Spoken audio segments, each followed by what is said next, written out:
Bonjour à tous, j'espère que ça va bien, que vous avez la banane. Aujourd'hui on se retrouve pour une vidéo un peu spéciale puisque je vais vous parler des championnats du monde universitaires qui se sont déroulés du 26 au 30 octobre. Initialement prévu au mois de septembre et en Pologne, le contexte sanitaire a fait que la compétition a été annulée, mais l'organisation a décidé de revoir ses plans et de jouer la compétition en ligne. Beaucoup de pays ont joué le jeu, donc on avait au total 26 équipes, et chaque nation pouvait inscrire jusqu'à 5 équipes par pays. Donc certains pays comme l'Indonésie, la Chine et la Pologne ne se sont pas privés, ils ont inscrit 5 équipes, qui faisait qu'au final on jouait souvent contre des équipes chinoises, indonésiennes ou polonaises. Et je ne vous cache pas que ce championnat avait l'air plutôt d'un championnat asiatique plutôt qu'autre chose. Mais il y avait quand même quelques équipes comme par exemple le Botswana, l'Argentine qui ont participé aussi, donc on avait quand même quelques pays représentés dans les autres continents, donc c'était assez sympa de les voir.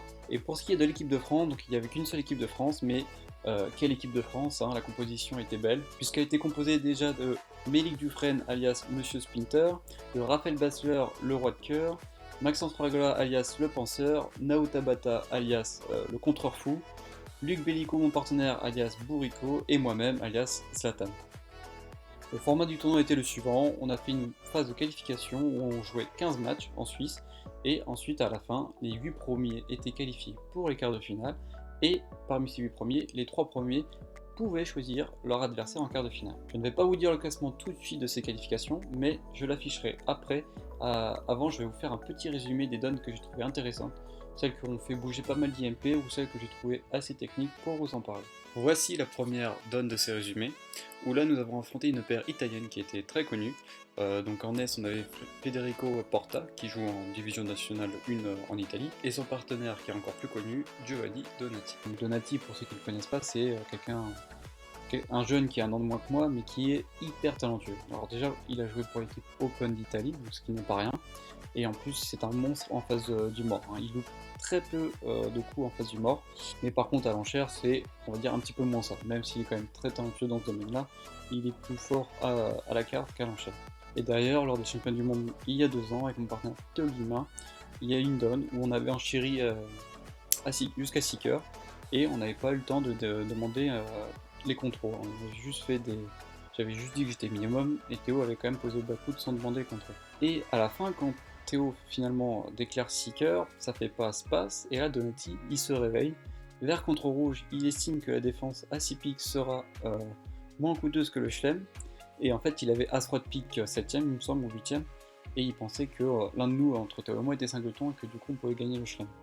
Et que Nini, quand il a tiré As-Roi de pique et qu'il a vu que Théo et moi on fournissait, il était fou de rage parce qu'il savait que Seeker chutait d'une et qu'il avait fait une défense à 6 piques qui était inutile parce qu'au final on a marqué 1100 au lieu de perdre 100. Donc ça c'est un coup qui avait vraiment coûté cher, et puis en plus c'était pendant la petite finale pour la médaille de bronze, donc c'était pas le moment de faire des choses, des âneries, et là du coup voilà, c'était assez drôle à la table parce qu'il était fou et il tord de nous. Donc cette année on rencontrait encore une fois de plus dans ce championnat-là, où par contre là il nous a mis un peu ridicule, c'est-à-dire que la séquence avec les 3 piques, 300 atouts, passe, et là moi j'ai entamé du 8 de pique, Luc assis ensuite a mis le 10 du quai. Et maintenant j'aimerais savoir ce que vous rejouez avec la main de Luc. Quand Luc a vu mon 8 de pique, il a tout de suite pensé que j'avais un double ton pique, ou éventuellement un 5 de ton pique. Ensuite il a essayé d'analyser les autres couleurs, il a vu que j'avais pas entamé cœur. Donc il s'est dit si j'avais beaucoup de cœur, j'aurais entamé cœur. Mais là, comme Wes avait fait un 300 atouts un peu gambling, il s'est douté que le déclarant avait la fameuse longueur à cœur. Donc pour lui, la seule chance de battre ce coup-là était à carreau. Et il a repéré vite une situation de chute, c'est-à-dire si le déclarant a la dame de carreau seconde spécifiquement, et qui rejoue le valet de carreau, on va pouvoir affranchir 3 levées de carreau rapidement, et du coup une levée de pique, plus 3 levées de carreau, plus une reprise éventuelle qui est nécessaire pour encaisser les carreaux, ça aurait fait une de chute. Il a donc rejoué le valet de carreau, mais là, il n'avait pas vu qu'il avait filé le contrat grotesquement. Comme vous pouvez le voir, en fait, il suffit tout simplement de rejouer pique pour affranchir ses piques, et moi, de mon côté, je pouvais reprendre la main pour encaisser au final 5 levées de pique et une levée de reprise. En fait, il a été incapable de lire mon 8 de pique, il pensait que j'en avais 2, car si j'en avais eu 4, il aurait pensé que j'aurais pu dire 4 piques sur 300 atouts. Mais bon, moi j'avais pensé autrement, parce que déjà avec un 4-3-3, je savais que 4 piques, j'allais pas gagner. Et en plus, moi, de mon côté, je pensais faire chuter 300 atouts. En entamant pique, je pensais faire sauter l'arrêt du déclarant rapidement, et qu'ensuite, après, en prenant la main, parce que j'étais sûr de reprendre la main avec Dame V9 de cœur 3ème, Dame 9 de cœur au 3ème et Roi Dame de trèfle 3ème, même si le déclarant avait un gambling, j'étais sûr de reprendre la main et d'encaisser les piques de longueur du partenaire. Donc pour éclaircir cette situation-là, on a discuté avec lui et on s'est dit peut-être qu'il fallait plutôt entamer du 3 de pique, mentir sur la parité, mais ça aurait permis au partenaire de pouvoir rejouer pique, pour l'inciter à rejouer pique, au lieu de chercher une couleur assez désespérante. Donne suivante toujours contre ces fameux Italiens, et là vous allez pouvoir admirer un coup très très joli, malheureusement qui n'a pas été effectué à la table, mais que Donati a vu tout de suite après la fin du coup. Donati était au volant de 4 piques, après la séquence d'enchère 3 cœurs compte, passe 3 piques, passe 4 piques. Voilà, le partenaire de Donati a estimé qu'il pouvait éventuellement gagner 4 piques, surtout que bon, il faisait confiance au jeu de la carte du partenaire, donc là-dessus, c'est sûr qu'on pouvait faire difficilement mieux. Donc Donati a reçu en table de l'as de cœur, voilà, il a vu le 7 à sa droite. J'ai ensuite rejoué pique, moi de mon côté, pour essayer de lui enlever ses coupes du côté court. Il a laissé filer vers son 10, et ensuite il a joué carreau pour le 9. Luc a fait la dame, il a ensuite rejoué cœur. Donati a coupé de l'as de pique, et maintenant j'aimerais savoir ce que vous aurez fait à sa place. Alors pour vous éclairer, je vais vous mettre les 4 jeux, parce que là-dessus, il a failli réussir un très joli coup. Après as de pique, il a tiré as de carreau, et il a laissé courir le valet de carreau, en défaussant un cœur. Là-dessus, il avait bien repéré la situation que Luc avait bien Roi Dame de carreau en sud, et que moi je n'avais plus d'atout pour couper. Il a ensuite joué carreau coupé, pique la dame pour remonter au mort, et maintenant 10 de carreau. Et là, 10 de carreau, il faut faire attention. Si Luc fournit bêtement le 4 de cœur, là, Donati va réussir son contrat. Il va défausser un trèfle, et maintenant il va jouer as de trèfle tout simplement, rejouer trèfle, et là maintenant vous allez voir que Luc maintenant il avait second à pique, mais il doit en gros se jeter dans la fourchette Roi 9 de Donati, qui va bien sûr trouver que voilà, il faut placer le 9. Là-dessus Luc a bien réagi, qu'est-ce qu'il a fait? Il a coupé le 10 de carreau, il a coupé du 8 de pique, surcoupé par Donati, qui a ensuite tiré le Roi de pique et fait l'impasse trèfle. Donc là-dessus, Luc a fait du Roi de trèfle, et ensuite on a pu encaisser le cœur de notre camp. Si on revient à la situation où Donati a laissé filer le valet de carreau, si au lieu de défausser son 3 de cœur, il défausse son 3 de trèfle, là par contre il va gagner. Parce qu'après le valet de carreau, il va couper un carreau, couper un cœur au mort, et maintenant jouer le 10 de carreau. Et là, vous voyez bien que la situation n'est pas pareille que tout à l'heure. Maintenant, si Luc défausse un trèfle, le déclarant on aura qu'à défausser ici un trèfle, et tirer as de trèfle, et trèfle coupé, et puis il sera sûr de faire ses 2 atouts. S'il coupe le 10 de carreau, là Donati il va surcouper, mais là je pense que vous avez vu la situation. Maintenant Donati il n'a plus qu'à jouer Roi de pique et pique pour remettre en main Luc, et maintenant Luc devra rejouer sous son Roi trèfle second. Donc voilà une très jolie donne que Donati n'a malheureusement pas pu voir à table, et heureusement pour nous aussi, parce que de l'autre côté nos partenaires sont restés à 3 piques, et du coup ils ont gagné 3 piques égales, donc on a marqué un petit coup de 5 ou 6. Donne suivante où on jouait contre des Polonais, d'ailleurs c'est une donne qui est tirée de la petite finale. Donc là, après séquence 1 carreau, 1 cœur, 2 trèfles, donc ici 2 trèfles c'est en gros un Texas à 2 carreaux, c'est tout simplement un soutien à carreau comme s'il avait dit 2 carreaux. 3 carreaux chez moi c'était bien sûr un cube vide, donc qui montrait 4 atouts spécifiquement, au moins 4 atouts et au moins 10 points d'honneur. S a dit 3 cœurs, 2 bandes d'arrêt cœur, et Wes a dit 300 atouts, et ça s'est arrêté là. Maintenant la question c'est qu'est-ce que vous entamez? À la vue des 4 jeux, vous voyez bien que si vous entamez un petit cœur, c'est filé, car le déclarant va faire le Roi de cœur, As 3 de pique, et bien sûr les esquivé de cœur. Comment réfléchir face à ce problème? Même si le partenaire est intervenu à un cœur, on ne sait pas quelle est sa qualité de la couleur, parce que bon, il était quand même non vulnérable contre vulnérable, donc il a pu faire une petite fantaisie, on va dire. Bien sûr, il a forcément des points dans cette couleur-là, mais quand on a 11 points d'honneur, on sait très bien que le partenaire, il n'a pas beaucoup de points d'honneur, donc il devrait quand même avoir quelque chose à cœur. Entamer cœur, petit cœur, ce serait bien si le déclarant avait par exemple la dame 3ème à cœur. Comme ça, ou même la dame 4ème à cœur, comme ça, cœur, le partenaire va prendre du Roi de cœur, et puis ensuite on va, avec valet 10 de cœur, on va pouvoir prendre la dame en impasse. Mais par exemple, si ce n'est pas le cas, dès qu'il a le Roi de cœur, là on va filer une levée rapidement à l'entame, et ça se trouve, au vu de la séquence d'enchères, on se doute que le déclarant il va pouvoir produire des levées à carreau rapidement. Donc la bonne entame, ce serait éventuellement de rechercher un complément d'honneur à trèfle. Et du coup je pense que La bonne entame ici est tout simplement l'as de trèfle. Pourquoi l'as de trèfle? Tout simplement parce que au moins vous pouvez changer de fusil d'épaule. Si par exemple vous voyez qu'au mort il y a roi dame de trèfle, ou que si vous entamez l'as de trèfle et que votre partenaire ne vous appelle pas dans cette couleur là vous pourrez toujours tenter votre chance en jouant un petit cœur pour votre partenaire et espérer faire les 5 premières lignes. Là ici, l'entame mortelle, c'était soit n'importe quel trèfle, soit l'as de cœur. Et malheureusement, lors de cette petite finale-là, j'ai entamé un petit cœur. J'avoue que c'était pas très bien joué, honnêtement. Ça sentait et ça puait à 10 000 à l'heure que l'éclairant avait le roi de cœur et que le camp pouvait aligner les 9 levées rapidement. Et on finit par la donne sûrement la plus chère du tournoi, parce que vous allez le voir, là-dessus, il ne fallait pas se tromper à l'entame. Donc la séquence a été un trèfle polonais, donc qui est soit 12-14 avec du trèfle, soit 15 et plus, je sais plus trop exactement ce que ça veut dire, mais bon, c'est semi-naturel on va dire. Vous êtes intervenu à un cœur, l'ami en ouest a dit 2 cœurs cubiques, donc c'est juste une demande d'arrêt à cœur. Ça dénie juste 4 cartes à pique, voilà ce que ça promet. Passe chez votre partenaire, 300 de tout chez S, passe, et là votre partenaire a dit contre. Passe. Donc bien sûr le contre ici n'est pas juste un contre, on est majoritaire en points, je pense faire chuter. Non. Ici c'est un contre Lightner qui va demander une entame anormale. Mais qu'est-ce que vous allez entamer? Ici on peut à peu près entamer n'importe quelle couleur. Donc c'est pour ça que ça rend le problème encore plus compliqué.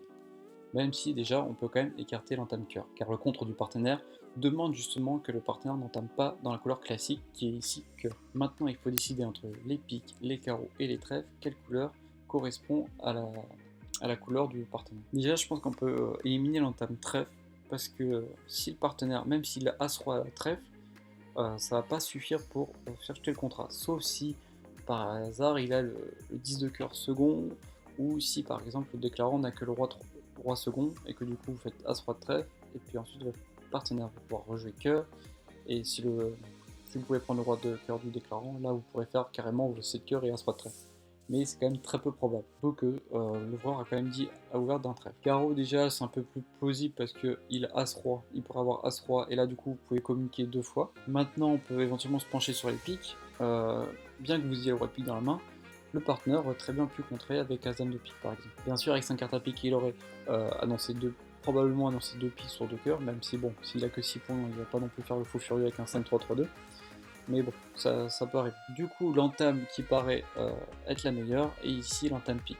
Même si le partenaire pourrait très bien avoir As-Roi de carreau et 2 petits cœurs, là je suis d'accord que l'entame meurtrière aurait été carreau. Mais là c'est demandé beaucoup au partenaire. Malheureusement, Luc avait entamé carreau, et là quand on a vu le mort avec As-Roi avec carreau 7ème et que le déclarant fournit la dame au premier tour, là on s'est dit c'est pas possible. Donc là vous voyez bien que le déclarant, au lieu de faire -2 sur un time pique, parce qu'on fait 4 levées de pique plus 2 levées de cœur, là le déclarant il a même fait +3 parce que j'ai défaussé un trèfle à un moment donné. Donc il a fait un trèfle de longueur en plus. Donc au lieu de faire -2, il a fait +3, donc 1350 au lieu de +500 chez nous. C'est quand même une donne qui a fait beaucoup bouger d'IMP, et elle a fait beaucoup aussi couler d'encre. Donc bien sûr ce raisonnement n'était pas un raisonnement 100%, bien sûr. On a posé la question, on a fait un sondage avec plein d'autres experts, et personne n'était d'accord sur l'entame. Même si je crois avoir vu quand même plus d'entame pique, mais c'est vraiment très léger par rapport à ceux qui ont entamé carreau. Il y en a certains qui ont entamé trèfle aussi, mais honnêtement là, c'est moins flagrant d'entamer trèfle, on va dire. De mon côté, j'étais quand même assez content, puisque rien qu'avec As-Dame 10 depuis 4ème, on va dire que j'avais sorti les crampons quand même, j'avais des comptes pour justement demander une entame normale, et dans mon esprit, quand le partenaire ne sait pas quelle entame choisir, il va plutôt choisir la plus chère restante, donc ici pique. Donc je me suis dit, j'ai toujours cette petite sécurité là. Malheureusement ça n'a pas été le cas, mais bon, c'est comme ça, c'est le grand jeu de la vie, hein, comme dirait l'autre, et voilà, c'est comme ça. Et j'ai contré aussi surtout parce que je voulais pas du tout que mon partenaire entame cœur dans mon singleton, ça pue. S'il avait entamé pique, Luc, là je pense qu'on serait passé dans le bulletin. Donc concernant le classement après les qualifs, donc la France est arrivée 4ème, donc l'objectif était quand même rempli parce qu'on est arrivé dans les 8, on était qualifié pour les quarts de finale. Malheureusement on échoue à moins d'un point de la 3ème place, donc on n'a pas pu choisir notre adversaire de quart de finale. Comme vous pouvez le voir, il y avait quand même 4 équipes chinoises qui s'étaient qualifiées pour les quarts de finale, et au final une équipe chinoise rencontrait une équipe européenne lors des quarts de finale. Donc comme vous pouvez voir, nous avons affronté Chine 3 qui avait fini deuxième des qualifs, et nous avons battu quand même de 24ème P. Donc le format des quarts de finale c'était 2 fois 12 downs, ouais c'est ça, donc on a joué en 24 downs en quart de finale, ce qui est quand même assez peu. Et après avoir fait un bon premier segment 63 à 21, on était un peu plus serein sur le deuxième. Vous pouvez voir que l'Italie a gagné aussi aisément son quart de finale, donc l'Italie c'était quand même les favoris de la compétition avec Pologne 1. Le quart de finale entre Pologne 3 et Chine 4, vous voyez les petits drapeaux. Alors, au début, on s'est demandé qu'est-ce qui se passait et tout, qui avait gagné, et au final, en fait, c'est un Chinois, lors de la partie, qui a sorti son téléphone. Il a juste regardé son téléphone, et ses gestes lui a valu quand même une belle disqualification, puisque, bien sûr, il est interdit de regarder son téléphone pendant la partie, que ce soit en présentiel ou à distanciel. On peut pas faire ça. Il s'est fait cramer parce que c'est abruti, quand il a regardé son téléphone, on voyait pas sur Zoom qu'il le regardait, mais dans le reflet de ses lunettes, on le voyait. Et en parlant de tricherie, alors là, on a quelque chose à raconter aussi sur Chine 1, qui est quand même assez, quelque chose qui est assez honteux. Alors déjà, pendant les qualifs, ils étaient soupçonnés de tricherie. Donc attention, je ne traite pas toute l'équipe de tricheurs, il y avait juste une paire qui était dans cette situation-là, qui faisait des choses très très bizarres. Je ne vais pas revenir là-dessus, parce que Luc a fait une vidéo YouTube là-dessus, donc je vous mettrai le lien de la vidéo si vous êtes intéressé de savoir qu'est-ce qui s'est passé exactement.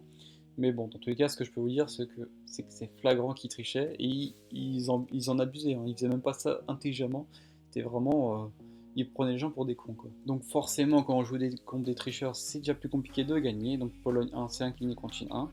Et après les dons qui ont été exposés, parce que voilà, on a discuté un peu avec l'équipe de Pologne, ils nous ont dit qu'ils trichaient 100%. Ils nous ont montré les dons justement en question. Et là, on a vu que c'était pas possible, donc on a décidé de se plaindre auprès de l'organisation. Et au final, l'organisation, qu'est-ce qu'ils ont fait? Ils ont rien fait. Ils n'ont pas disqualifié l'équipe de Chine, numéro 1, donc ils les ont laissé poursuivre leur parcours, et au final, ils sont allés jusqu'en finale. Pour nous, ça changeait pas grand-chose, parce que de toute façon, on allait affronter l'Italie. Donc voilà, après le premier segment, on menait de 14e P, mais malheureusement, vous voyez qu'à l'arrivée, on perd le match de 1 IMP seulement. Alors déjà perdre d'un IMP c'est hyper frustrant, j'étais habitué avant, j'avais déjà gagné 2 quarts de finale des championnats du monde avec un IMP d'avance seulement. Donc là, quand on est dans cette situation là, on est vraiment hyper content, hyper joyeux.